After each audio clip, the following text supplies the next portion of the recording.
When I received a diagnosis of breast cancer, I didn't see it as a death sentence. I saw it as a wake-up call.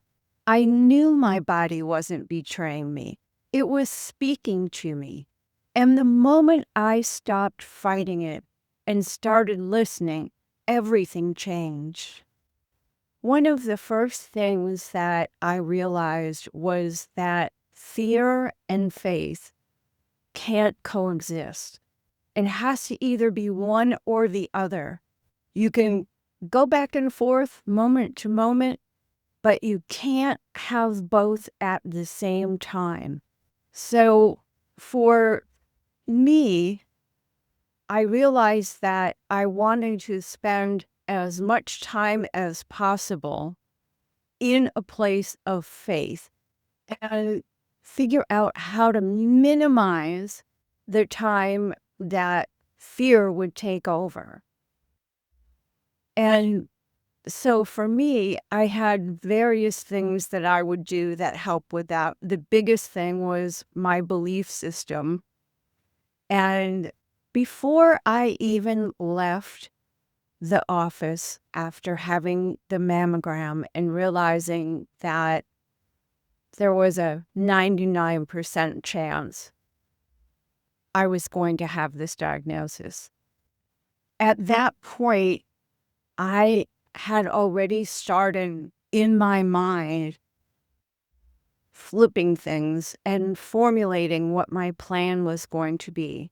And how was I going to stay in this place of faith in the outcome rather than fear of something going terribly wrong? And I think for me, I felt comfortable in my belief system. Felt comfortable in my faith. And there were also, along the way, various practices that I put in place that helped keep me there and helped keep the amount of time that I spent in fear to a bare minimum. You can jump from one to the other and back and forth, but you can't be in both at the same time. So the most important thing you can do is to find a way of staying in a place of faith in your outcome most of the time. And to look at what's going on inside your body with the symptoms, if you want to call them that, or what's going on with your cells that are fighting to get you healthy at the same time that the cancer cells are attacking. You have to look at this as a way that your body is communicating with you, not as attack. So words like the cancer is attacking me or I have to fight this, those are words and pictures, visuals that you're giving yourself that have a stressful, negative connotation to them. The best thing is to look at it as my body is communicating with me, is trying to tell me something is wrong. It's not just wrong with my body, it's wrong with the ecosystem, the whole thing, mind, body, soul.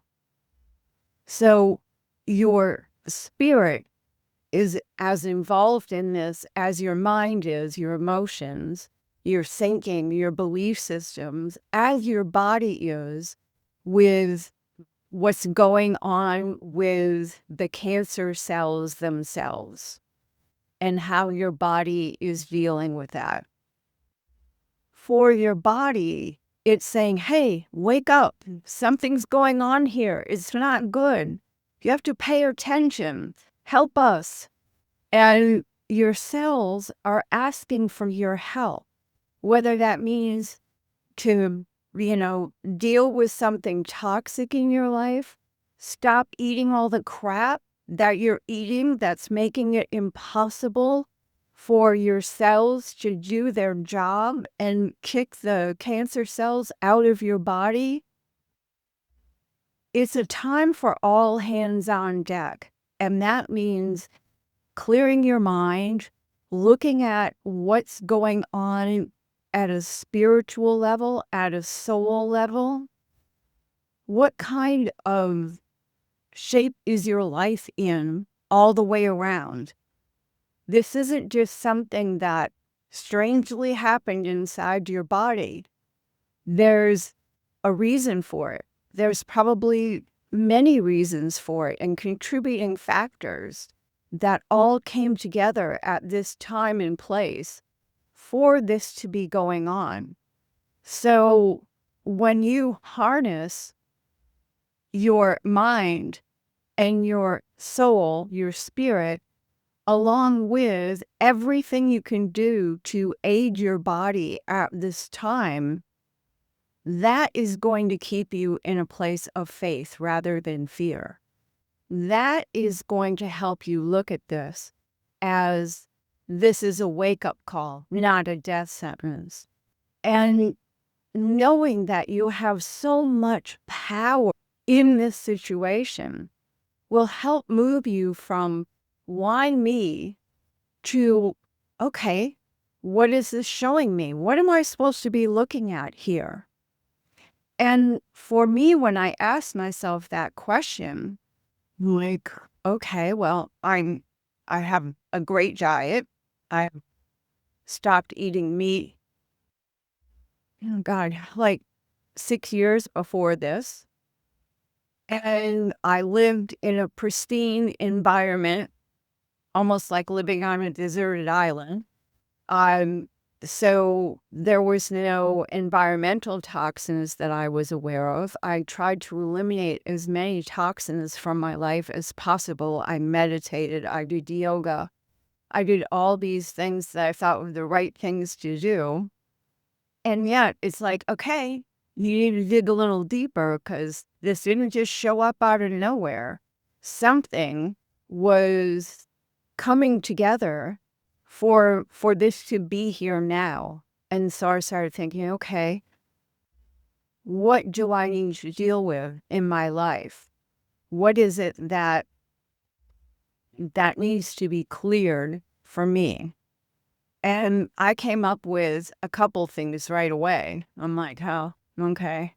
I've been trying to shove this over here and trying to shove this down.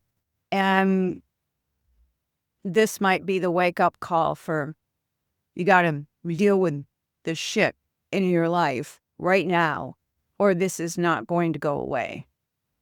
So that's something that I would ask you when you're facing something hard, whether it's health, a loss, a change. Did you ever feel like it might be trying to teach you something? And what was your wake-up call moment? I would invite you to share that in the comments because it's likely that you sharing will help a light bulb moment for someone else reading that. And that shift from fear to awareness, that moment that you're like, that's it. That's it. That is what I'm going to take care of. And then a feeling of peace almost immediately will start to come over you because you figured it out and now you've decided that you're going to do something about it. And that is a huge moment of empowerment. It's the peace that comes from listening to your inner voice.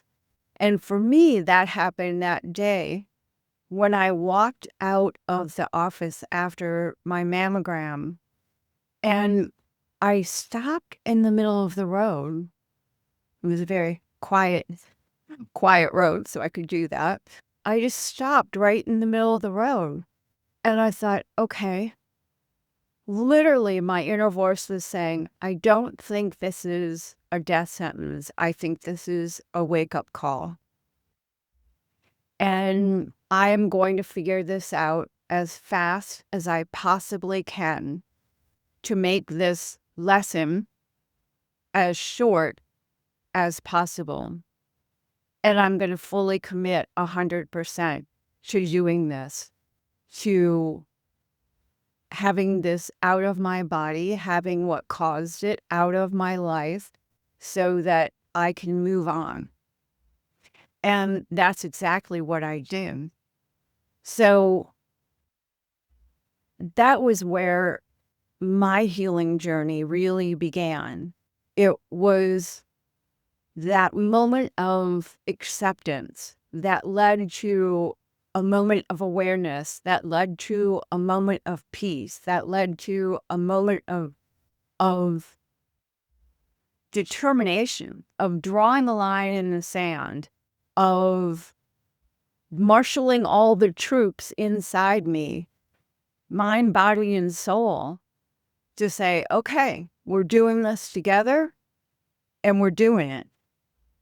And I think that made a huge difference. It certainly helped me stay in faith and out of fear more often than not. Helped the stress hormones be so much lower than they would have been otherwise. And the stress hormones during this time of dealing with cancer, it only escalates the bad stuff when you're trying to neutralize all that and head in the other direction. So for me, my healing began when my mind was still spinning that day. And because I had already made that decision, the choice of faith over fear, I would use love and calm and peace to heal rather than engage in a battle, which could only cause more debilitating stress. So that's a good starting point of refocusing on, I'm choosing to see this not as a death sentence, instead as a wake-up call. So if this video has given you a perspective that will lead to a little more peace, give it a like so it reaches more women who really need to hear this. And next, I'll share the hidden power of belief, how your thoughts and emotions become the first medicine that your body really ever receives.